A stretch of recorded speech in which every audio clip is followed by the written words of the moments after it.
창세기 1장과 2장은 하나님의 창조가 얼마나 질서정연하고 선한 것이었는지를 보여줍니다. 하나님은 혼돈 가운데 빛을 창조하시고 창조의 6날 동안 점점 더 세밀하게 세상을 정돈해 가십니다. 그 창조의 절정은 하나님의 형상을 따라 지음받은 인간입니다. 하나님 창설하신 에덴 동산에 살던 아담과 하와는 하나님과 친밀한 교제를 나누며 하나님 창조하신 질서 속에서 창조 세계를 다스리는 사명을 받았습니다. 그리고 하나님께서는 아담과 하와에게 동산에 있는 모든 나무의 열매는 다 먹되 동산 한가운데 있는 선악을 알게 하는 그 나무의 열매는 먹지 말라고 명령을 하셨습니다. 그것은 단순한 금지가 아니라 창조주 하나님과 피조물과의 사이에서 하나님의 주권을 인정하고 순종하는 믿음의 행위였습니다. 그들은 동산 한가운데 심어두신 그 나무를 볼 때마다 피조물된 자신의 한계와 또 창조주 하나님과의 왕되심을 마음에 새겨야만 했습니다. 이것이 하나님께서 만드신 창조의 질서였습니다. 그런데 이 창조의 질서는 단지 외적인 구조나 법칙만을 의미하지는 않습니다. 그것은 관계의 질서이기도 합니다. 하나님과 인간과의 관계, 인간과의 관계, 그리고 인간과 자연과의 관계는 모두가 신뢰와 존중, 사랑과 책임에 기반을 두고 있습니다. 이것이 바로 하나님께서 의도하신 조화로운 창조의 질서였습니다. 그리고 그 구체적인 질서의 상징이 동산 한가운데 심어두신 선악을 알게 하는 그 나무였습니다. 그런데 어느 날 사탄이 하와에게 다가와서 하나님의 말씀을 왜곡하여 교묘한 말로 유혹하면서 아름답고 선한 창조의 질서가 무너졌습니다. 너희가 결코 죽지 아니하리라. 그리고 선악과를 먹으면 내 눈이 밝아져서 하나님같이 되고 선악을 알게 될 줄을 하나님이 아신다라고 하면서, 그러니까 하나님께서 당신과 같아지는 것을 싫어하셔서 너로 하여금 못 먹게 하셨지 실제로 네가 먹으면 하나님처럼 될 것이다 라고 거짓된 약속을 내세우면서 여자의 욕망을 자극했습니다. 사탄의 유혹에 빠진 여자는 하나님의 선한 명령을 아주 부당한 제한으로 여기고 자기 스스로 선악을 판단하고 결정하고자 하는 교만에 빠졌습니다. 그래서 결국 여자는 그 열매를 따먹었고 아담에게도 주어서 그도 먹게 합니다. 중요한 사실은 아담 이르 사람들은 진실은 듣지 않고 거짓에는 쉽게 마음이 통해서 넘어간다는 것입니다. 사실 타락한 우리 인간들은 매일 우리의 생명을 유지해주는 평범한 것들에 대해서는 고마움을 잘 모릅니다. 뿐만 아니라 영원한 생명을 살리는 복음의 소리는 잘 들으려고 하지 않습니다. 반면에 거짓 복음과 거짓 소리는 솔깃해하고 세상의 더러운 영들에 대하여서는 쉽게 마음을 내어줍니다. 이것이 타락한 우리 인간의 실상입니다. 여자에게는 하나님의 말씀보다도 사탄의 거짓말들이 더 크게 들렸습니다. 그리고 선악과를 보았더니 그동안에는 전혀 없었던 현상이 일어났습니다. 그 나무가 보암직도 하고 먹음직도 하고 지혜롭게 할 만큼 탐스럽게 보였습니다. 이유가 무엇입니까? 나무가 편한 것입니까? 아닙니다. 나무는 지금까지 보아왔던 그 나무였습니다. 문제는 이미 마음을 빼앗겼다는 것입니다. 세상은 변하지 않는다고 했습니다. 그런데 내 마음이 어떠냐에 따라서 지옥으로 보이기도 하고 천국으로 보이기도 합니다. 선악과는 분명히 그대로였습니다. 여자가 하나님께 마음을 두고 그 말씀에 순종했을 때에는 먹어서는 안 되는 나무였습니다. 하나님과 나와의 질서의 한계였습니다. 그런데 사탄에게 마음을 빼앗기고 나니까 먹을 수밖에 없는 나무처럼 보였습니다. 그 나무를 먹음으로써 나도 하나님처럼 되고 싶었습니다. 하나님처럼 질서를 무너뜨리고 싶었습니다. 그래서 그 열매를 따먹었습니다. 자기 혼자서 몰래 먹지 않았습니다. 남편에게도 주었습니다. 그런데 먹고 나서 상상도 못했던 일들이 벌어졌습니다. 사탄이 말한 바대로 그들의 눈이 밝아졌습니다. 그렇지만 그것은 축복이 아니라 저주였습니다. 실제로 선악과를 먹고 난 뒤에 인간들은 악을 알게 되지 않았습니다. 오히려 악만 알고 선을 행할 수 있는 능력을 상실해 버렸습니다. 눈이 밝아졌다라고 말하지만 진리는 보지 못하고 어두움에만 눈이 밝았습니다. 그야말로 새빨간 거짓말이었습니다. 뿐만 아니라 선악과를 먹고 난 후에 그들은 자신들이 벌거벗고 있다는 것이 수치스러워졌습니다. 그래서 그들은 무화과 나무 잎으로 치마를 엮어서 자신들의 수치스러움을 가리려고 했습니다. 이 죄는 단지 금지된 열매를 먹은 사건에 그치지 않습니다. 그것은 창조주 하나님의 권위를 부정하고 자신이 하나님처럼 되려는 최초의 시도였습니다. 이로 인해서 인간은 하나님과 관계가 단절되고 자신과의 관계에서도 수치심과 두려움으로 고통받기 시작합니다.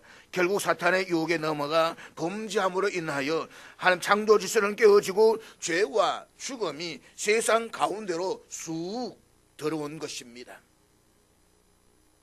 그런데 잠시 후에 죄와 죽음이 엄습한 그곳에 하나님께서 찾아오시는 소리가 들려왔습니다. 그렇지만 이전까지 하나님 앞에서 자유롭고 평안했던 그들은 이제 수치스러움과 두려움에 하나님의 낯을 피하여서 동산나무에 숨었습니다.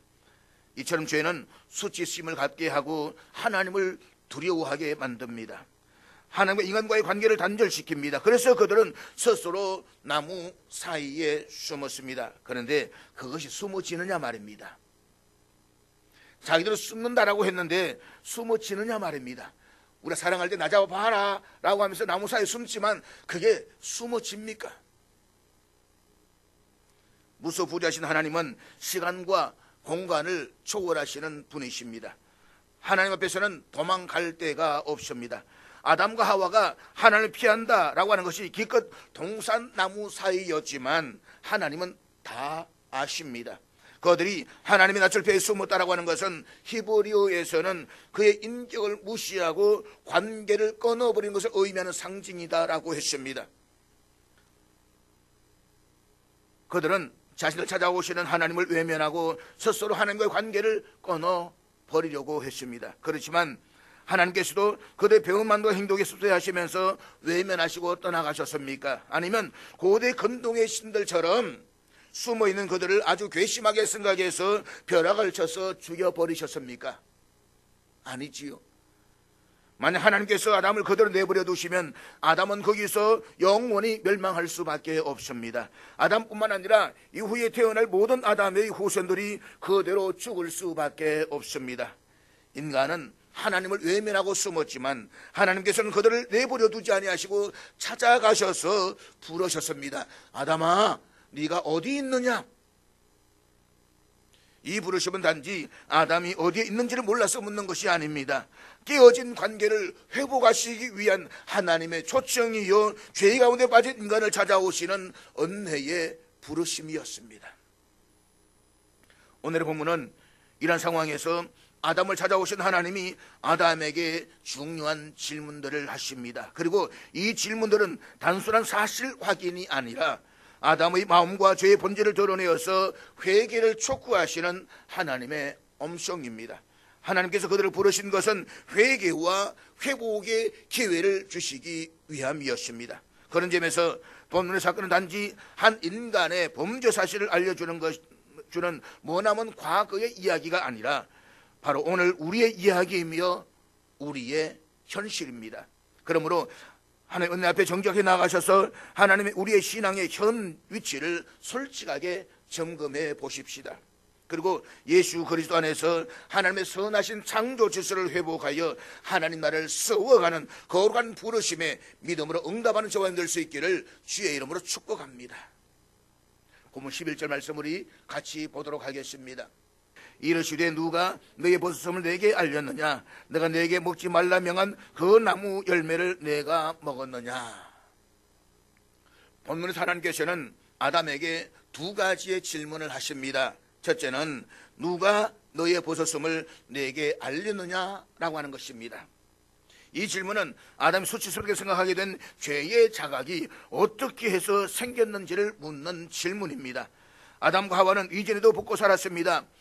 그런 불구하고 그들은 조금도 수치스럽게 여기지를 않았습니다. 창세기 2장 마지막 절 25절에 보게 되면 아담과 그의 아내 두 사람이 벌거벗었으나 부끄러워하지 아니하였다라고 했습니다. 그러나 죄를 짓고 나서 자신이 벗사는 것을 인식하게 되었고 그 사실에 수치스러워하면서 무화과 나무 잎으로 가렸습니다. 죄는 이처럼 우리를 변화시킵니다. 죄는 인간의 본성과 존재를 근본적으로 왜곡시킵니다. 죄는 우리의 눈을 가려서 진리를 보지 못하게 하고 하나님 임재 앞에 담대히 서지 못하게 만듭니다. 이전까지만 해도 인간은 하나님과 직접 얼굴을 맞대고 교제를 나누었습니다. 그래서 죄는 인간과 하나님과의 관계를 어떤 그 친밀한 교제를 깨뜨리며 하나님을 피하게 만들고 그분의 음성을 두려워하게 만듭니다. 이제 누리던 참된 자유와 기쁨, 감사와 평안은 사라지고 대신 두려움과 수치, 불안과 자기 정당화가 자리를 잡습니다. 그런데 이러한 변화는 단지 감정의 변화가 아니라 하나님의 관계가 단절되었음을 보여주는 내면의 영적 정상입니다. 그래서 하나님과의 관계가 자유스럽지 않고 편안하지가 않습니다. 하나님으로부터 도피하려고 합니다. 아담과 하와가 자신의 벌거벗은 몸을 의식하고 무화과 나뭇잎으로 가려고 했던 것처럼 오늘의 우리도 죄를 덮기 위해서 종교적인 열심, 외적인 의로움, 인간의 노력으로 스스로를 덮으려고 합니다. 그러나 그것으로는 중심을 보신 하나님께서 우리의 실상을 가릴 수는 없습니다. 하나님께서는 그 변화를 지금 지적하시는 것입니다. 내가 벗었다는 것을 어떻게 알았느냐? 이 질문 단지 지식을 묻는 것이 아니라 영적 감각의 변화, 그 죄로 인한 내면의 타락과 왜곡을 드러내시는 하나님의 날카로운 질문인 것입니다. 사랑하는 여러분, 오늘 우리는 이 질문에 정직하게 서야만 합니다. 나의 삶이 하나님 앞에서 왜 위축되고 숨고 있는가? 내가 느끼는 불안과 두려움, 수치는 도대체 무엇에서부터 비롯된 것인가? 내 마음의 어둠은 어디서부터 시작된 것인가? 전지하신 하나님은 우리의 상태를 다 아십니다. 하지만 우리 스스로가 그 사실을 자각하고 인정하며 회개하기를 원하십니다. 잊지 마십시오. 하나님 앞에서 진실하고 정직한 고백이 없이는 결코 회복이 시작되지 않는다는 사실을 말입니다. 두 번째 질문은 내가 네게 먹지 말라 명한 그 나무 열매를 네가 먹었느냐? 라고 하는 것입니다. 이 질문은 하나님께서 몰라서 물으신 것이 아닙니다. 전능하신 하나님께서는 이미 모든 것을 다 알고 계셨습니다. 아담과 하와가 금지된 열매를 먹은 것도, 부끄러워서 숨은 것도, 무화과 나뭇잎으로 자신들을 가린 것도 다 알고 계셨습니다. 그래 불구하고 물으시는 이유는 아담 스스로 자신의 책임을 깨닫게 하기 위함이었습니다. 그런데 죄는 우리에게 두려움을 주는데 문제는 내가 왜 두려워하는지 그 본질적인 원인을 모르게 한다는 것입니다. 그래서 하나님의 말씀이 필요한 것입니다. 하나님의 말씀만이 나의 본질적인 문제가 무엇인지, 내가 지금 왜 두려워하는지 그 본질을 꿰뚫어 보게 하는 것입니다. 하나님의 말씀이 내 삶을 정확하게 보게 하는 것입니다. 그런 점에서 아담에게 있어서 핵심적인 문제는 바로 하나님의 말씀을 거역한 죄였습니다. 아담과 하와는 하나님의 명령을 알면서도 그것을 어겼습니다. 그들의 마음속에 하나님과 같아지려고 하고 자신의 삶의 영역에서 하나님을 몰아내고 내 멋대로 하려고 하는 교만이 문제였습니다.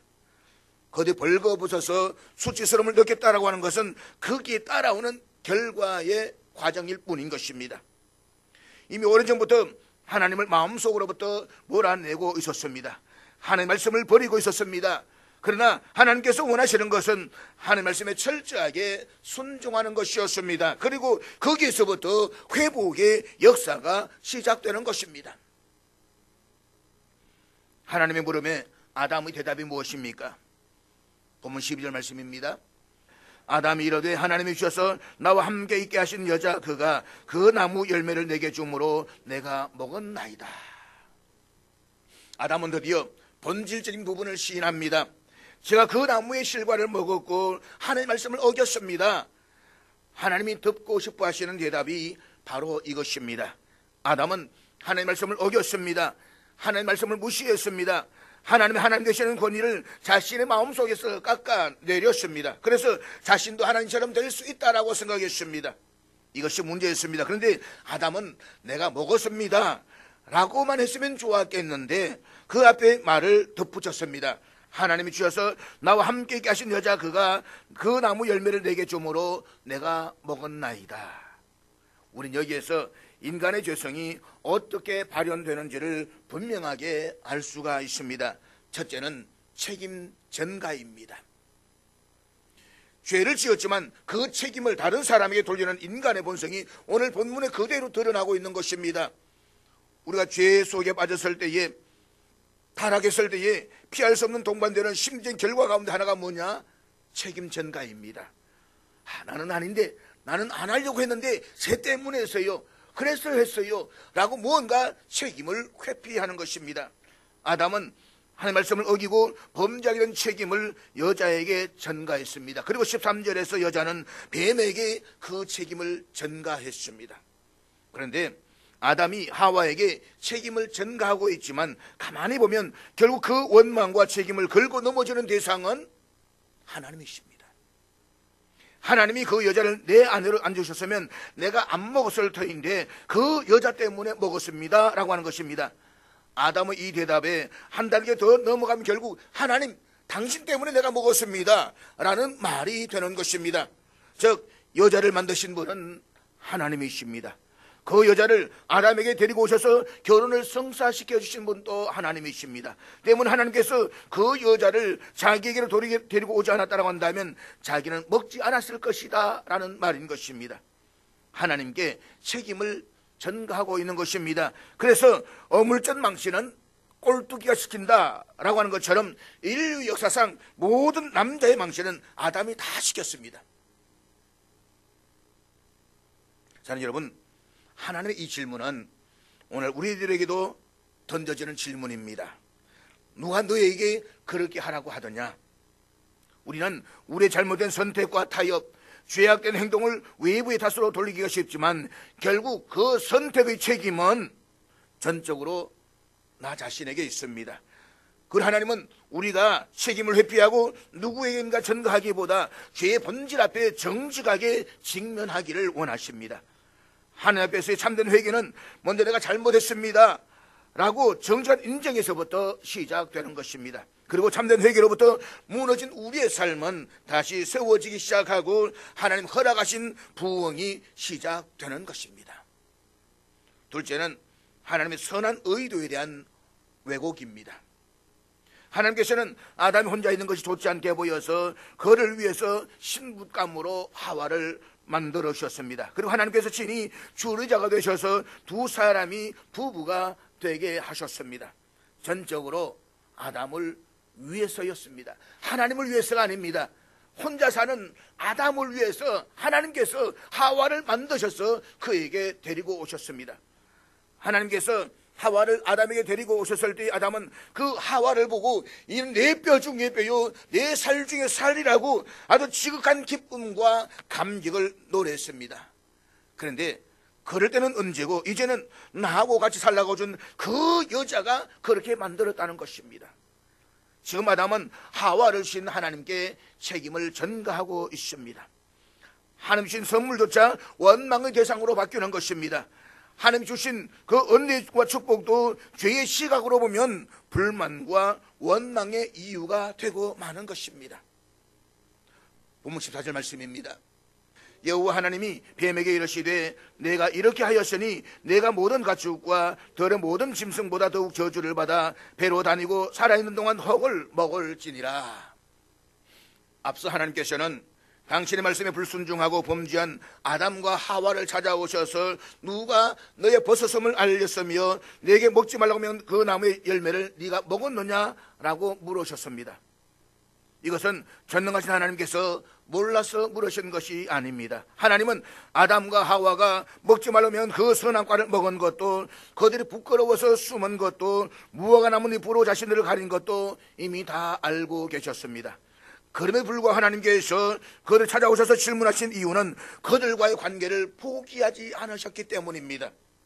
당신의 형상으로 손수 빚어 만드신 인간을 너무나 사랑하셨기 때문에 결코 포기하실 수가 없었습니다. 이것이 창조주 하나님과 인간이 필요해서 만든 신들과의 차이입니다. 힌두교나 불교에서는 이런 인간은 환생을 통해서 더 낮은 존재로 태어나게 하거나 영원히 고통받는 형벌을 내립니다. 모세가 창세기 기록하던 3,400년 전 고대 근동의 신들은 이런 인간들은 뒤도 돌아보지 않고 분노를 쏟아부어서 처단해 버립니다. 어쩌면 아담과 하와의 범죄 사실에 대한 이야기를 듣는 순간 당시 이스라엘 백성들은 아마 이렇게 상상했을는지도 모르겠습니다. 이제 아담과 하와는 죽었다. 좋은 말이죠. 경상도 말하면 이제 아담과 하와는 뒤졌다. 그렇게 생각하지 않았겠습니까?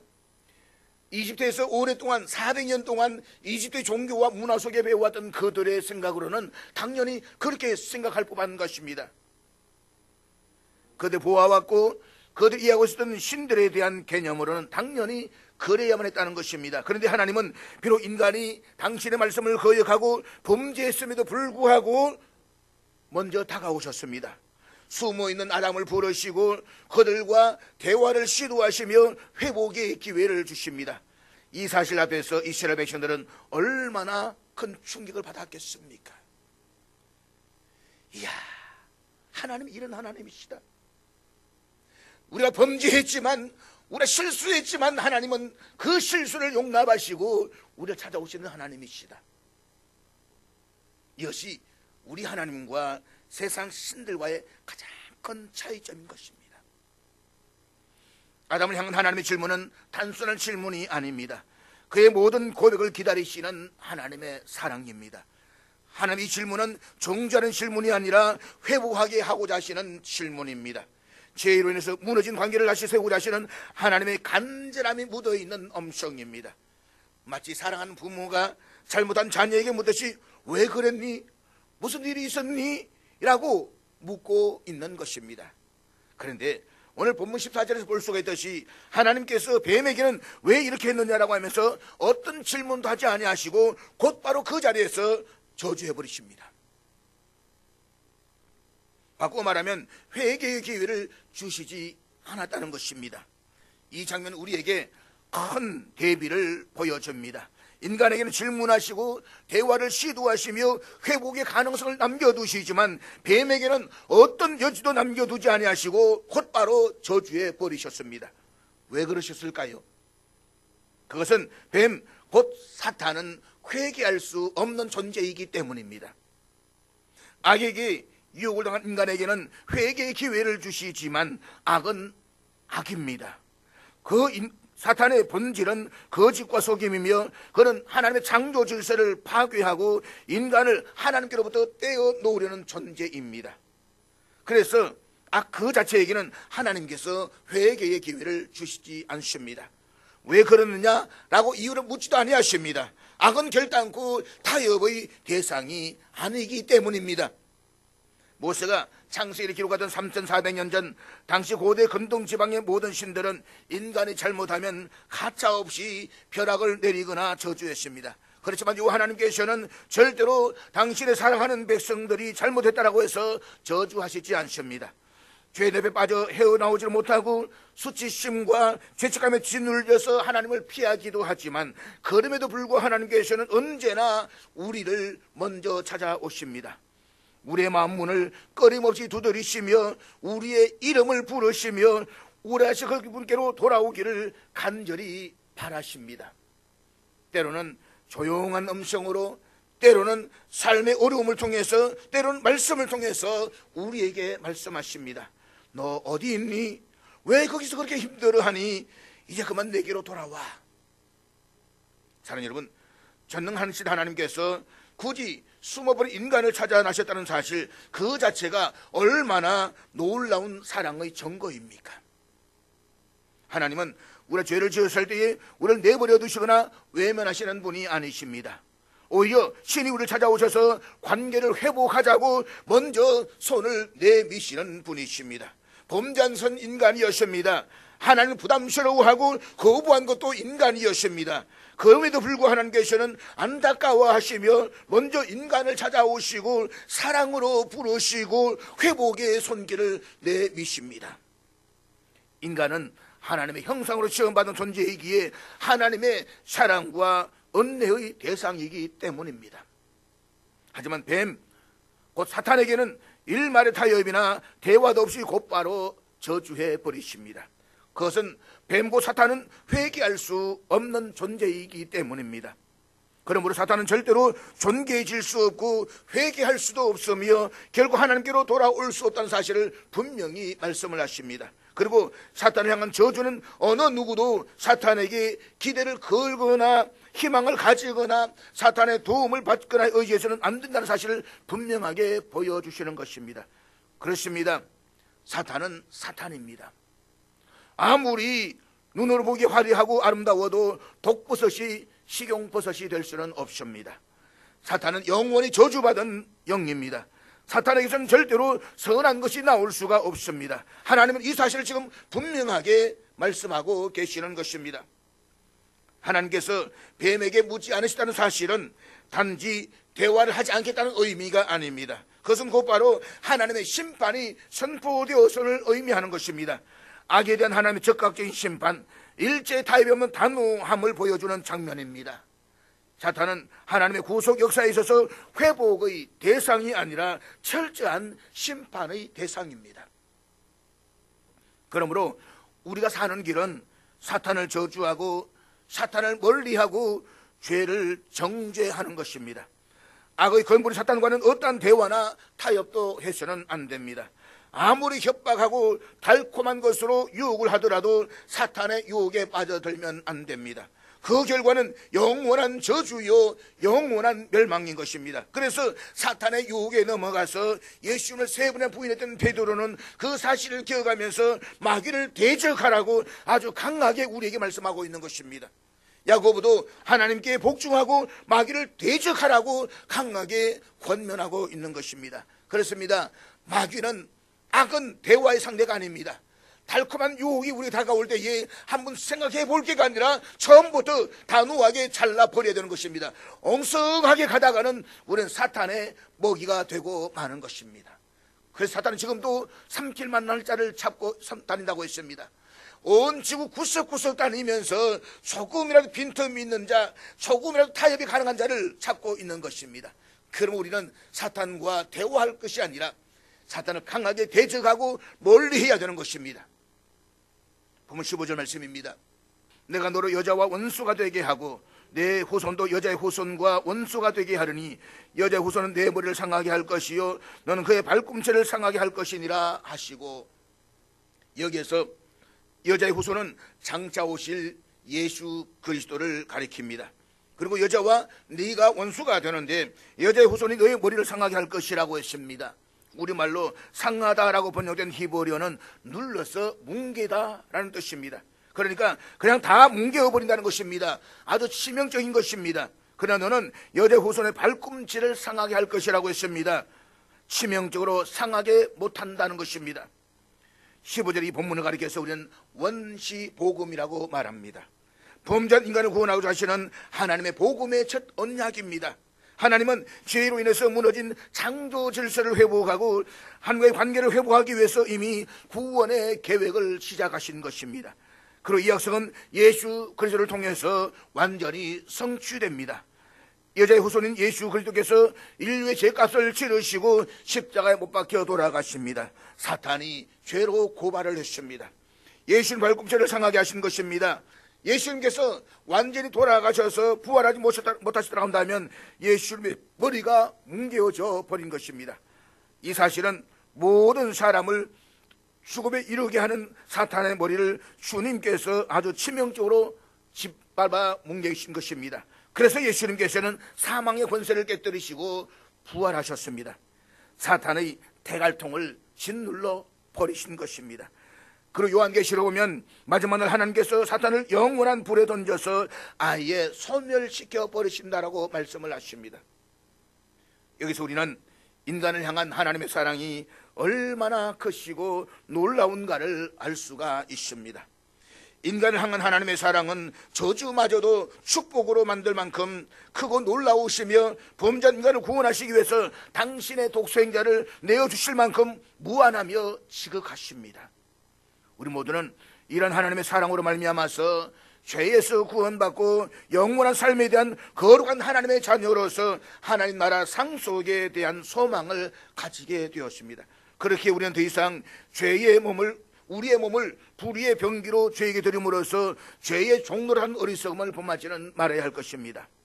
오직 하나님 말씀에 순종함으로써 사탄의 간계와 죄의 유혹을 물리쳐 이기고 주님 안에서 날마다 승리하는 삶을 살아가는 저와 여러분 될 수 있기를 주의 이름으로 축복합니다. 본문 16절 말씀입니다.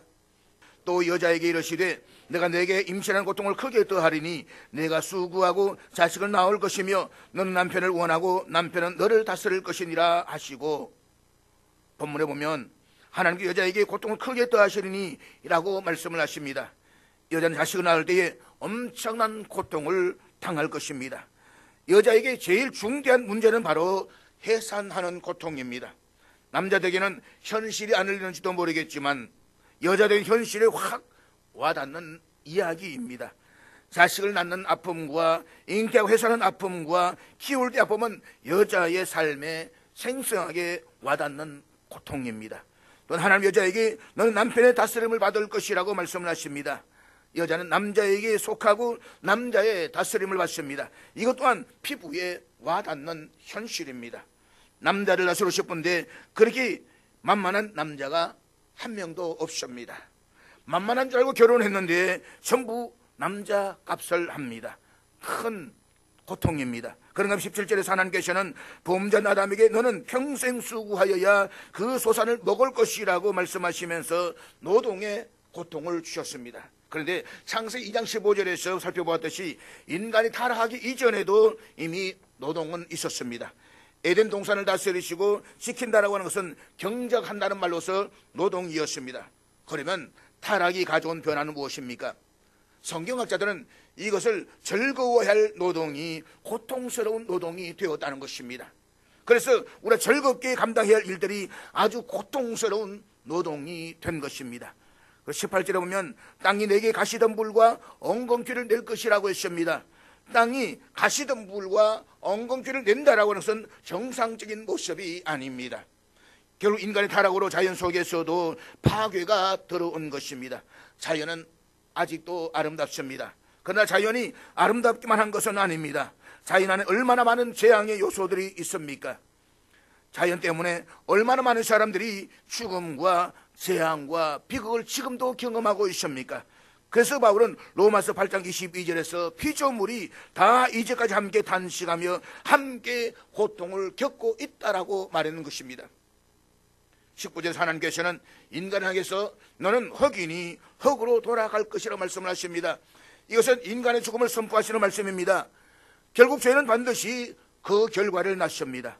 하나님은 여인에게 고통을, 남자에게 수고를, 그리고 결국은 흙으로 돌아갈 죽음을 선고하십니다.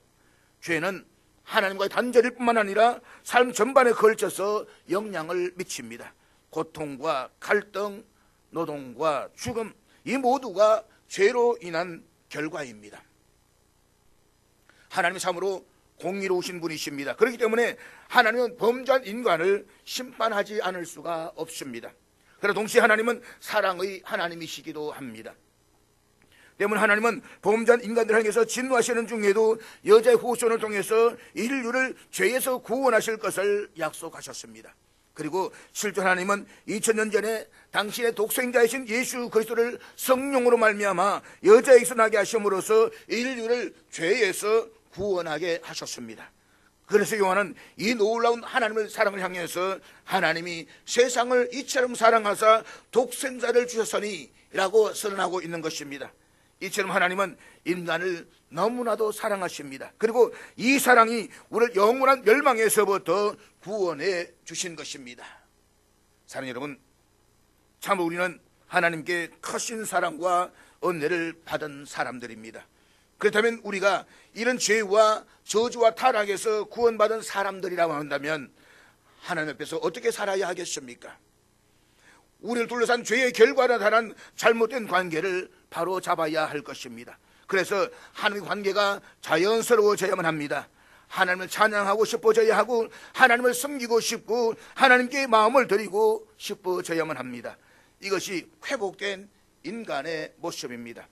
또한 나를 둘러싸고 있는 이웃과의 관계에서 이웃을 사랑으로 품고 싶어져야 하고 치료하고 싶어져야 하며 축복하고 싶어져야만 합니다. 이것이 그리스도 안에서 회복된 인간의 이웃에 대한 모습일 것입니다. 한 걸음 더 나가서 우리를 둘러싸고 있는 환경 속에서도 하나님의 뜻이 이루어질 수 있도록 하나님의 영광이 회복되도록 환경을 소중히 여기고 보존하며 환경의 회복을 위해서 삶을 사는 모습, 이것이 마땅히 구원받은 우리 그리스도인 삶의 모습이 되어져야만 할 것입니다. 그러므로 하나님의 말씀에 온전히 순종하는 가운데 그리스도 안에서 회복의 영광을 함께 바라보며 하나님 나라를 세워가는 저와 여러분 될 수 있기를 주의 이름으로 축복합니다.